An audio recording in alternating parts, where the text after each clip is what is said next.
Okay, let's jump right in. Today we're doing a deep dive on a very specific piece of kit. The Datavideo PTR-10T MK-II. It's a robotic pan-tilt head.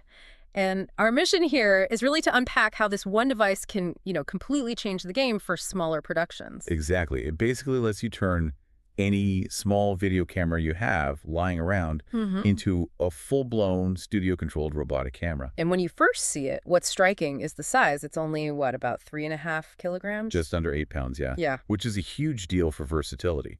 You can mount it on a heavy tripod, sure, but also on a wall or even the ceiling. Right. It's not this massive, heavy piece of engineering. Yeah. But that brings up the load capacity. It rated for 4 kilograms max. Is that enough? I mean, with a lens and everything? That's a great question.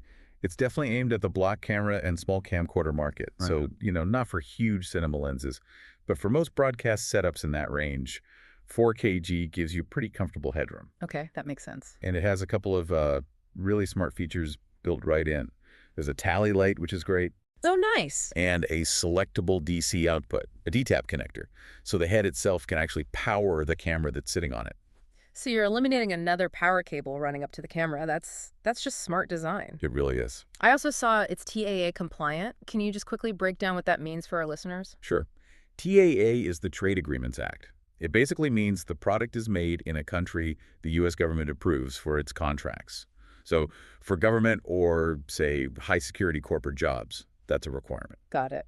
Okay, let's get into what I think is the most interesting part. Control. Yeah, the flexibility here is, it's pretty wild. You can control it with a simple IR remote if you want. The one that comes in the box. Yep, or you can scale all the way up. It supports VSCO protocol, DVI-P, Datavideo's own RMC controllers, even systems like Crestron for, full building integration. So it really can drop into almost any existing ecosystem. Absolutely. Yeah. But the real revelation here, I think, is HDBaseT. Right. For anyone who hasn't worked with it, explain why that's such a big deal. It's all about cable reduction. HDBaseT lets you send your video signal, all your control data, and even power over a single standard Ethernet cable. One cable? One cable. And this unit supports PoE++ TRAN, power over Ethernet++, so you can genuinely have one single cable running to the head for everything.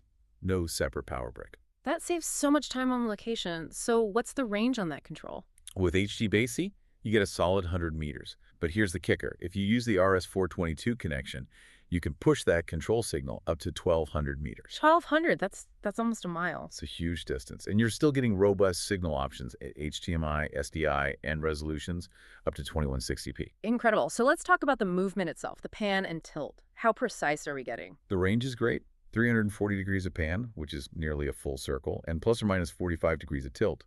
But it's the speed control that's really key. Okay, tell me about that. I saw the pan speed goes down to 0.12 degrees per second. How important is that slow end of the range? It's critical. For a live event, if you want that beautiful, slow, cinematic pan across a stage, you need it to be perfectly smooth. Any jitter at that speed looks awful. And this can do it. Flawlessly. Right. The robotics are that precise. And the tilt can go even slower, down to 0.06 degrees per second. It's buttery smooth. Wow. And on the flip side, for fast-paced shows where you need to hit your marks quickly... That's where the presets come in. You can save up to 50 pan and tilt positions in memory. 50? 50. So one operator can just tap a button and instantly recall a perfectly framed shot on the lead singer, then the drummer, then back to the wide shot. It's incredibly efficient. So wrapping this up, what we have is a really versatile, cost-effective solution. It simplifies cabling with HDBaseT and offers seriously professional-grade movement and control.